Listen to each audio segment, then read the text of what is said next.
Hello dear friends, स्वागत है आपका अपने यूट्यूब चैनल SD एजुकेशन पर। आज है 5 अगस्त 2024 और आज हम लेकर के आए हुए हैं most important daily current affairs question के बारे में। आज के जो कुछ चुनिंदा प्रश्न हैं जो कि आने वाले किसी भी एग्जाम में बहुत ज़्यादा इंपॉर्टेंट होने वाले हैं। और अगर आप किसी भी एग्ज़ाम की तैयारी कर रहे हैं, चाहे UPP की तैयारी कर रहे हों, UPSC की तैयारी कर रहे हों, SSC की तैयारी कर रहे हो, रेलवे की तैयारी कर रहे हो, किसी भी कम्पिटिटिव एग्जाम की अगर आप तैयारी कर रहे हैं तो इसके लिए बहुत ज़्यादा इंपॉर्टेंट क्लास ये होने वाली है। तो आप वीडियो पे शुरू से लेकर लास्ट तक जरूर बने रहिए। और अगर चैनल पे आप पहली बार आए हैं, वीडियो पर आप पहली बार आए हैं, तो प्लीज़ वीडियो को लाइक करें, अपने दोस्तों के साथ वीडियो को अधिक से अधिक शेयर करें और हमारे चैनल को सब्सक्राइब भी करें ताकि आने वाली कोई भी वीडियो हो उसकी नोटिफिकेशन आपके पास तुरंत पहुँच सके। तो चलिए शुरू करते हैं हम अपने पहले प्रश्न के साथ। तो आज का हमारा सबसे पहला प्रश्न है, हाल ही में विश्व शिक्षा सम्मेलन 2024 में tech leaders forum of India का शुभारंभ कहाँ किया गया। यानी कि अभी हाल ही में विश्व शिक्षा सम्मेलन 2024 मनाया गया, उसका आयोजन किया गया। तो इसमें tech leaders forum of India इसका शुभारंभ है, ये कहाँ पर किया गया। तो ए ऑप्शन है दुबई, बी ऑप्शन है वियतनाम, सी ऑप्शन है फ्रांस और डी ऑप्शन है इंग्लैंड। तो इस प्रश्न का सही जवाब है ऑप्शन नंबर ए, यानी कि दुबई में विश्व शिक्षा सम्मेलन आयोजित हुआ, वहां पर tech leaders forum of India का शुभारंभ किया गया है। आगे अगर हम बात करें तो दुबई की हमदान बिन मोहम्मद स्मार्ट यूनिवर्सिटी, यानी कि ये दुबई की यूनिवर्सिटी है जिसका नाम है हमदान बिन मोहम्मद स्मार्ट यूनिवर्सिटी में federation of economic development association द्वारा आयोजित विश्व शिक्षा सम्मेलन 2024 में आधिकारिक तौर पर tech leaders forum of India TELFI, यानी टेल्फी मतलब क्या हो गया, tech leaders forum of India यानी कि टेल्फी का शुभारंभ किया गया। बात करें तो दुबई में जो आयोजित किया गया है विश्व शिक्षा सम्मेलन 2024, इसी में ही tech leaders forum of India का जो शुभारंभ है, का जो इसकी जो शुरुआत है वह की गई है। बढ़ते हैं अपने नेक्स्ट क्वेश्चन की तरफ, नेक्स्ट पॉइंट की तरफ। तो टेल्फी जो है इसका जो उद्देश्य है, यानी टेल्फी की जो शुरुआत की गई है, इसका उद्देश्य क्या है। तो वेबिनार जो कार्यशालाएं हैं इनमें और प्रशिक्षण के माध्यम से इंजीनियरों की सहायता प्रदान करना है जिससे उनके पेशेवर विकास और नवाचार को बढ़ावा मिले। यानी टेल्फी जो इसका शुभारंभ किया गया है, इसका प्रमुख उद्देश्य यही है कि जो वेबिनार होते हैं कार्यशालाओं में और प्रशिक्षण के माध्यम से जो भी इंजीनियर होते हैं, इंजीनियर स्टूडेंट्स होते हैं या इंजीनियर्स की जो तैयारी कर रहे होते हैं, उनको सहायता प्रदान की जाए और उनके पेशेवर विकास, यानी कि जिससे वो जुड़े हुए हैं, इंजीनियरिंग से वो जुड़े हुए हैं, तो उनमें कैसा डेवलपमेंट किया जा सके, कैसा उसका विकास किया जा सके और नवाचार को, यानी कि जो आने वाली नई नई टेक्नोलॉजी है, नए नए जो विकास होते हैं, नई नई जो खोजें होती हैं, उनको उसमें कैसे शामिल किया जाए, इसके लिए टेल्फी का शुभारंभ किया गया है। और दुबई में आप सोच रहे होंगे कि दुबई में भी शुभारंभ किया गया, वो भी इंडिया के नाम से। तो मतलब यही है कि जो दुबई है वहाँ पर काफ़ी ज़्यादा भारतीय रहते हैं, काफ़ी ज़्यादा भारतीय वहाँ पर जाते हैं, पढ़ने के लिए जाते हैं और रहने के लिए भी काफ़ी ज़्यादा लोग जाते हैं, इसीलिए वहाँ पर इसका शुभारंभ किया गया है। और अभी अंतर्राष्ट्रीय शिक्षा सम्मेलन भी 2024 का जो आयोजन है वह भी दुबई में ही किया गया, तो इसीलिए वहाँ पर इसका टेल्फी जो है इसका शुभारंभ किया गया है। चलिए बढ़ते हैं अपने नेक्स्ट क्वेश्चन की तरफ। हमारा अगला क्वेश्चन है, हाल ही में निकोलस मदुरो को किस देश का फिर से राष्ट्रपति चुना गया है। यानी कि निकोलस मदुरो जो है ये एक बार फिर से उस देश के राष्ट्रपति चुने गए हैं। तो कौन सा ऐसा देश है जहां पर ये दोबारा फिर से राष्ट्रपति बनकर के आए हुए हैं। तो ए ऑप्शन है वेनेजुएला, बी ऑप्शन है इक्वाडोर, सी ऑप्शन है फ्रांस और डी ऑप्शन है इंडिया यानी कि भारत। तो इस प्रश्न का सही जवाब है ऑप्शन नंबर ए वेनेजुएला। यानी वेनेजुएला के जो राष्ट्रपति हैं, जो पूर्व राष्ट्रपति हैं निकोलस मदुरो, इनको फिर से एक बार राष्ट्रपति चुना गया है, यानी कि फिर से ये वेनेजुएला के राष्ट्रपति बन गए हैं। आप यहाँ पे आर्टिकल में भी देख सकते हैं, वेनेजुएला चुनाव में जो निकोलस मदुरो हैं इनको विजेता घोषित कर दिया गया है और एक बार फिर से राष्ट्रपति बनकर के आए हुए हैं। अगर हम बात करें तो 2013 में बेहद लोकप्रिय समाजवादी जो नेता थे ह्यूगो चावेज, उनकी मृत्यु के बाद एक पूर्व बस ड्राइवर, यानी कि ये पहले बस ड्राइवर थे, बस ड्राइवर का कार्य करते थे, तो एक पूर्व बस ड्राइवर जो थे निकोलस मादुरो, उनको 2013 में वेनेजुएला का राष्ट्रपति चुना गया था। यानी कि जो वर्तमान में चुन करके आए हुए हैं निकोलस मादुरो, ये सबसे पहली बार 2013 में जब ह्यूगो चावेज की मृत्यु हुई थी, जो कि वर्तमान में ये समाजवादी नेता थे, वहाँ वेनेजुएला के। तो इनकी मृत्यु के बाद निकोलस मदुरो को 2013 में वेनेजुएला का राष्ट्रपति जो है वो पहली बार इनको नियुक्त किया गया था। फिर सेकेंड टाइम उन्हें 2018 में 6 साल के कार्यकाल के लिए फिर से देश का राष्ट्रपति चुना गया, यानी कि यह सेकेंड टाइम था। फर्स्ट टाइम ये 2013 में नियुक्त किए गए थे, फिर सेकेंड टाइम ये 2018 में 6 साल के लिए नियुक्त किए गए राष्ट्रपति निकोलस मादुरो। और अब वर्तमान में फिर से तीसरी बार है जब यह 2025 और 31 की अवधि के लिए राष्ट्रपति के रूप में इनको पुनः चुना गया है, यानी कि 2025 से लगा करके 2031 तक, यानी कि वहाँ के जो राष्ट्रपति होते हैं उनका कार्यकाल 6 साल का होता है। तो 2025 से लगा करके 2031 तक जो निकोलस मादुरो हैं इनको फिर से एक बार राष्ट्रपति के रूप में चुना गया है, जो कि अब की बार इनका तीसरी बार होने वाला है, यानी कि तीसरी बार ये वहाँ के राष्ट्रपति बनने वाले हैं। सर्वप्रथम 2013 में नियुक्त किए गए थे, फिर दूसरी बार ये 2018 में नियुक्त किए गए और अब 2025 से लगा करके 2031 तक ये इनका कार्यकाल होने वाला है तीसरी बार। बढ़ते हैं अपने नेक्स्ट पॉइंट की तरफ। तो बात करें अगर वेनेजुएला की राजधानी की, तो वेनेजुएला का जो राजधानी होती है ये कराकस होती है। मुद्रा है वेनेजुएला बोलीवर, ये यहाँ की मुद्रा है, मोस्ट इंपॉर्टेंट है राजधानी और मुद्रा। और राष्ट्रपति तो अभी हाल ही में चुने ही गए हैं निकोलस मादुरो, और पहले भी यही राष्ट्रपति थे। चलिए बढ़ते हैं नेक्स्ट क्वेश्चन की तरफ, हम अगले प्रश्न की ओर बढ़ेंगे। हमारा अगला प्रश्न है, हाल ही में भारत को कहाँ के मोगला पोर्ट टर्मिनल के लिए परिचालन अधिकार प्राप्त हुआ है? यानी कि किस देश का जो पोर्ट है, बंदरगाह है, जिसका नाम है मोगला पोर्ट टर्मिनल, इसको परिचालन करने के लिए, इस पे कार्य करने के लिए, इसको संचालन करने के लिए भारत को अधिकार प्राप्त हुआ है? तो ए ऑप्शन है बांग्लादेश, बी ऑप्शन है अफ्रीका, सी ऑप्शन है चीन और डी ऑप्शन है जापान। तो इस प्रश्न का सही जवाब है ऑप्शन नंबर ए, यानी बांग्लादेश का जो मोगला पोर्ट है, मोगला पोर्ट टर्मिनल है, इसको परिचालन करने का जो अधिकार है वो भारत को प्राप्त हुआ है, यानी कि अब इसको संचालन भारत के द्वारा किया जाएगा। आप यहाँ पे देख सकते हैं ये मोगला पोर्ट है, मोगला बंदरगाह है जो कि बांग्लादेश में है। तो भारत को बांग्लादेश की मोगला पोर्ट टर्मिनल के लिए परिचालन का अधिकार प्राप्त हुआ है। मोगला जो बंदरगाह है यह चटगांव के बाद बांग्लादेश का दूसरा सबसे बड़ा बंदरगाह है, यानी बांग्लादेश का सबसे बड़ा बंदरगाह पूछा जाए तो चटगांव बंदरगाह जो है वो सबसे बड़ा बंदरगाह है। और फिर सेकंड नंबर पर आता है मोगला बंदरगाह, जो कि चटगांव के बाद यह दूसरा सबसे बड़ा बंदरगाह है। इंडियन पोर्ट ग्लोबल लिमिटेड यानी कि IPGL, Indian port global limited IPGL terminal संचालन की देखरेख करेगा, यानी कि जो आईपीजीएल है यह इस टर्मिनल या इस पोर्ट के जो संचालन का कार्य होगा, जो परिचालन का कार्य होगा, उसकी देखरेख इंडियन पोर्ट ग्लोबल लिमिटेड के द्वारा की जाएगी। नेक्स्ट पॉइंट की तरफ बढ़ते हैं। तो अगला पॉइंट है हमारा, इस कदम का जो उद्देश्य है, यानी कि यह जो मोगला पोर्ट है जिसका परिचालन अब भारत के द्वारा किया जाएगा, तो इसका जो उद्देश्य क्या है, हिंद महासागर में जो चीन के प्रभाव का मुकाबला करना और क्षेत्रीय सुरक्षा में भारत की भूमिका को मजबूत करना। यानी कि जब पोर्ट हो जाएगा, पोर्ट पे भारत का संचालन होगा, जो सारे कार्य होंगे, जो सारी गतिविधियां होंगी वो भारत के द्वारा की जाएंगी, तो वहाँ आसपास का जो क्षेत्र होगा वहाँ पर भारत नज़र रख सकेगा, जो चीन है उसकी गतिविधियों पर नज़र रख सकेगा। इसके लिए यह एक बहुत ही महत्वपूर्ण कदम होने वाला है, क्योंकि आप देखते हैं बांग्लादेश जो है उसके आसपास का जो क्षेत्र है लगभग वहाँ पर जो चीन है वो अपनी कई सारी गतिविधियाँ, चाहे प्रत्यक्ष तरीके से हो या अप्रत्यक्ष तरीके से हो, सारी गतिविधियाँ वो करता है। तो अगर इस गतिविधियों के द्वारा, अगर इन जो गतिविधियाँ हैं इन पे अगर नज़र रखनी है, इनको अगर रोकना है, तो इसके लिए कुछ ना कुछ तो करना ही होगा, जिसके लिए भारत ने मोगला जो पोर्ट है उसके परिचालन का कार्य संभाला हुआ है। और अब भारत वहां पर जा करके ये चीन की जो भी गतिविधियां हैं उन पर नजर रख सकेगा। चलिए बढ़ते हैं अब अपने नेक्स्ट क्वेश्चन की तरफ। हमारा अगला क्वेश्चन है, हाल ही में किसने सर्च जीपीटी लॉन्च किया हुआ है? यानी कि जो एआई है, आर्टिफिशियल इंटेलिजेंस है, ये जो भी नेक्स्ट टाइम आता जा रहा है, जो भी भविष्य आता जा रहा है वो एआई का ही भविष्य होता जा रहा है। विभिन्न प्रकार के इसके द्वारा बहुत सारे क्रांतिकारी परिवर्तन किए जा रहे हैं।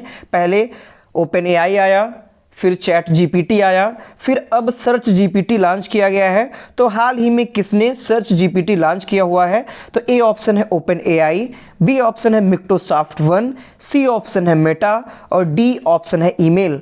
तो इस प्रश्न का सही जवाब है ऑप्शन नंबर ए, यानी कि जो ओपन एआई है इसके द्वारा सर्च जीपीटी लॉन्च किया गया है। सबसे पहले ओपन एआई के द्वारा चैट जीपीटी लॉन्च किया गया था, यानी कि पहले क्या लॉन्च किया गया था? Chat GPT. अब चैट जीपीटी के बाद ओपन एआई ने सर्च जीपीटी लॉन्च किया हुआ है, जो कि एआई के क्षेत्र में, आर्टिफिशियल इंटेलिजेंस के क्षेत्र में एक बहुत ही महत्वपूर्ण कदम है, जो कि यह गूगल को भी पीछे करने वाला है। यानी कि आंकड़े यह बता रहे हैं कि जो ये सर्च जीपीटी आई हुई है, यह आगे चल करके गूगल को भी पीछे कर सकता है।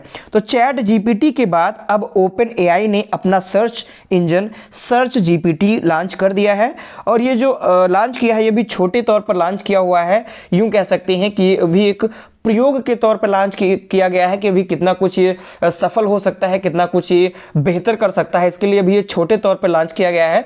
अभी कुछ ही जो व्यक्ति हैं वो ही इसका यूज कर सकते हैं। तो कंपनी ने ये सर्च इंजन जो है वो छोटे ग्रुप्स के लिए लॉन्च किया गया है, यानी कि सिर्फ छोटे जो ग्रुप्स हैं, जो ऑफिस वर्क है, जो ग्रुप्स हैं, उन्हीं लोगों के लिए भी ये लॉन्च किया गया है। अगर ये बहुत अच्छे तरीके से कार्य करता है, बहुत बेहतर तरीके से कार्य करता है, तो इसको आगे चल करके ग्लोबली भी लॉन्च किया जा सकता है। और जो यह सर्च इंजन है ये एआई बेस्ड है, यानी कि जो ओपन एआई है, क्योंकि खुद वह एक ओपन एआई जो कंपनी है खुद एआई बेस्ड है, आर्टिफिशियल इंटेलिजेंस बेस्ड है। तो उसी प्रकार से यह जो सर्च इंजन है सर्च जीपीटी, यह एआई बेस्ड है, और शुरुआती दिनों में कुछ ही लोग इसे एक्सेस कर सकते हैं। यानी कि अभी यह यूँ कह सकते हैं पायलट प्रोजेक्ट के तौर पर। पायलट प्रोजेक्ट का मतलब क्या होता है कि जो कुछ भी सुविधाएं लॉन्च करनी होती हैं वो पहले छोटे तौर पर लॉन्च करके देखा जाता है कि यह कितनी सरल होती, कितनी ज़्यादा सफल होती हैं, कितनी ज़्यादा सफल नहीं होती हैं। इसे पायलट प्रोजेक्ट कहा जाता है। तो ठीक ऐसे ही समझ लीजिए कि इसे अभी एक पायलट प्रोजेक्ट की तरह ही लॉन्च किया गया है। धीरे धीरे अगर ये बेहतर तरीके से कार्य करता है और आने वाले समय में अगर ये बहुत ज़्यादा लाभदायक होता है, बहुत ही ज़्यादा यूजफुल हो जाता है, तो इसको आगे चल करके और अधिक क्षेत्र में इसको लॉन्च करने का प्रयास किया जाएगा। नेक्स्ट अगर बढ़ते हैं अगले क्वेश्चन की तरफ, तो हमारा अगला क्वेश्चन है, हाल ही में किसने अपना संस्करण ब्रेकिंग रॉक्स एंड बैरियर जारी किया? यानी कि ये संस्करण है, ये पुस्तक है, ये एक पुस्तक है ब्रेकिंग रॉक्स एंड बैरियर। तो ये किसने अपना जो संस्करण है ब्रेकिंग रॉक्स एंड बैरियर इस नाम से जारी किया है? तो ए ऑप्शन है सुदीप्त सेनगुप्ता, बी ऑप्शन है अमिताभ घोष, सी ऑप्शन है अनुराग शर्मा, और डी ऑप्शन है अमित शाह। तो इस प्रश्न का सही जवाब है ऑप्शन नंबर ए, यानी कि जो सुदीप्त सेनगुप्ता हैं, इनके द्वारा इनका जो संस्करण है इनका ब्रेकिंग रॉक्स एंड बैरियर, इसको इन्होंने लॉन्च किया हुआ है या इसको जारी किया हुआ है। आप यहाँ पे देख सकते हैं Sudipta Sengupta breaking rocks and barriers, ये पुस्तक है, इसको इन्होंने लॉन्च किया है। तो जो सुदीप्त सेनगुप्ता जी हैं, इन्होंने ब्रेकिंग रॉक्स एंड बैरियर्स नाम से एक नई पुस्तक लॉन्च की है। और जो ये सुदीप्त सेनगुप्ता जी हैं, ये क्या है, इन्होंने 1983 में अंटार्कटिका में कदम रखने वाली पहली भारतीय महिलाओं में से ये एक हैं। यानी कि इन्होंने 1983 में सबसे पहले अंटार्कटिका जाकर के वहाँ पर सबसे पहले इन्होंने कदम रखा था। तो ये सबसे पहले कदम रखने वाली ये भारतीय महिलाओं में से ये एक हैं। आगे अगर हम बात करें, फिर वह जो अंटार्कटिका के जो तीसरा अभियान लॉन्च किया गया था, तीसरा भारतीय जो अभियान हुआ था, उसकी एक महत्वपूर्ण सदस्य थी। यानी कि सबसे पहले तो ये 1983 में गई ही थी, जो कि अंटार्कटिका में कदम रखने वाली पहली भारतीय महिलाओं में से एक थी। फिर अंटार्कटिका का जो तीसरा भारतीय अभियान था उसके एक महत्वपूर्ण सदस्य थी, जो कि 3 दिसंबर 1983 से 25 मार्च 1984 तक चला था। और इस प्रकार से ये एक बहुत ही चर्चित व्यक्तित्व है, चर्चित नाम है इनका। और इन्होंने अपनी जो संस्मरण है, इन्होंने अपनी जो पुस्तक है ब्रेकिंग रॉक्स एंड बैरियर, इन्होंने लॉन्च की हुई है। बढ़ेंगे अपने नेक्स्ट क्वेश्चन की तरफ। हमारा अगला क्वेश्चन है, हाल ही में किस देश ने भगवान राम और भगवान बुद्ध का चित्र लगाकर डाक टिकट जारी किया है?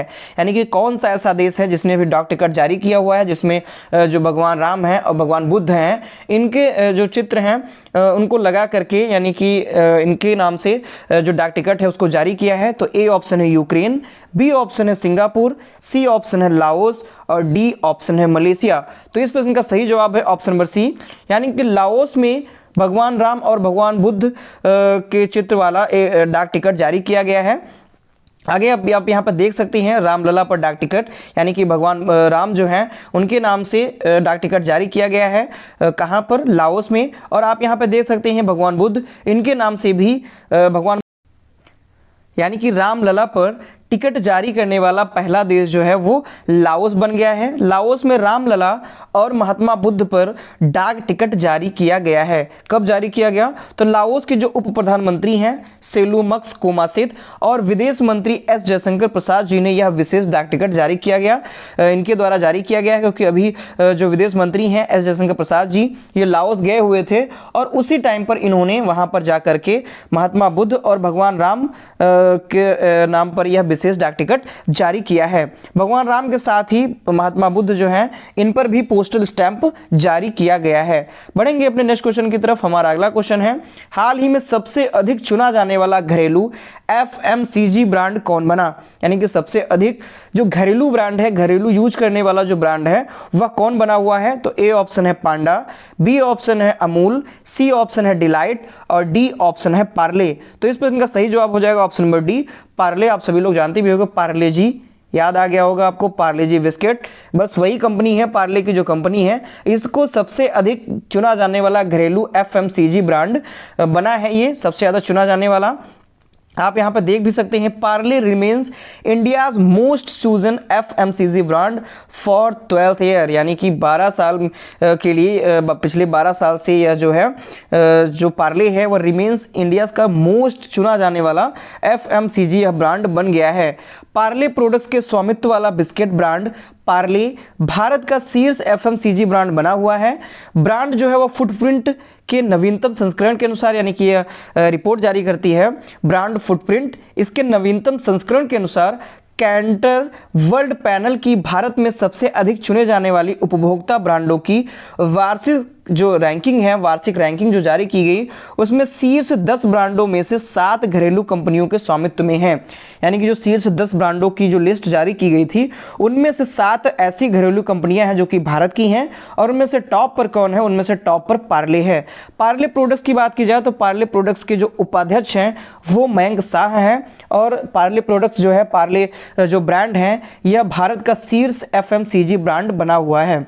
नेक्स्ट क्वेश्चन की तरफ बात करते हैं। हमारा अगला क्वेश्चन है, हाल ही में किसने पहली बार वुमेन्स एशिया कप 2024 का खिताब जीता है? यानी कि अभी जो वुमेन्स एशिया कप चल रहा था 2024 वाला, इसके नतीजे आ गए हैं और पहली बार जो है वो किसने जीता हुआ है? तो ए ऑप्शन है पाकिस्तान, बी ऑप्शन है भारत, सी ऑप्शन है श्रीलंका और डी ऑप्शन है बांग्लादेश। तो इस प्रश्न का सही जवाब हो जाएगा ऑप्शन नंबर सी, यानी कि श्रीलंका ने पहली बार वुमेन्स एशिया कप 2024 का खिताब जीता है। आप यहाँ पे आर्टिकल में भी देख सकते हैं, Sri Lanka clinch maiden women's Asia cup title with comprehensive win over India, यानी कि श्रीलंका ने इतिहास रचते हुए वीमेंस एशिया कप 2024 का जो खिताब है वो जीता है, और यह पहली बार इसने जीता हुआ है। श्रीलंका ने, जो श्रीलंका की टीम है, इन्होंने फाइनल में भारत को 8 विकेट से हरा दिया, यानी कि भारत को 8 विकेट से हराया इन्होंने, और भारत जो है वह उपविजेता रहा। और फाइनल किसने जीता? फाइनल जो है श्रीलंका टीम ने जीता हुआ है। भारत ने पहले टॉस जीतकर बल्लेबाजी की, यानी कि जब टॉस हुआ तो उसमें भारत ने टॉस जीता और पहले बल्लेबाजी करने का फैसला लिया, और 20 ओवर में 6 विकेट पर इन्होंने 165 रन बनाए थे। भारत की टीम ने 20 ओवर में 6 विकेट जो है वो चले गए थे, 6 विकेट इनके गिर गए थे, और 6 विकेट पर इन्होंने 165 रन बनाए थे। बात करें एशिया कप की, तो महिला एशिया कप की जो शुरुआत है वह 2004 में हुई थी, और इस साल इसका 9वां संस्करण खेला गया। यानी कि जो शुरुआत है अभी ज़्यादा समय नहीं हुआ है, 2004 में ही महिला एशिया कप की शुरुआत हुई थी, और इस साल इसका 9वां संस्करण खेला गया, जिसको जीता किसने है? जिसको श्रीलंका ने जीता है भारत को हरा करके।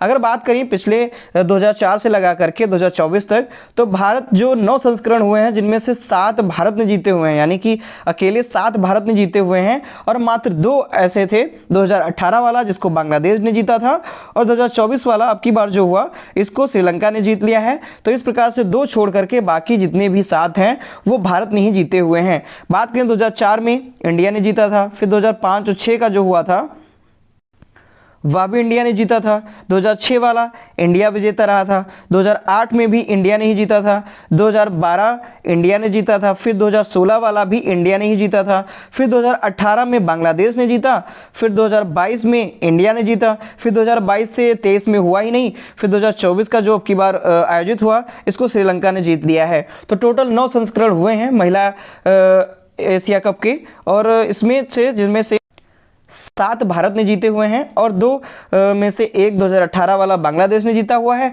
और 2024 यानी इस वर्ष का श्रीलंका ने जीता हुआ है। बढ़ते हैं अपने नेक्स्ट क्वेश्चन की तरफ। तो अगला क्वेश्चन है, हाल ही में टेस्ट क्रिकेट में 12,000 से अधिक रन बनाने वाले 7वें बल्लेबाज कौन बने?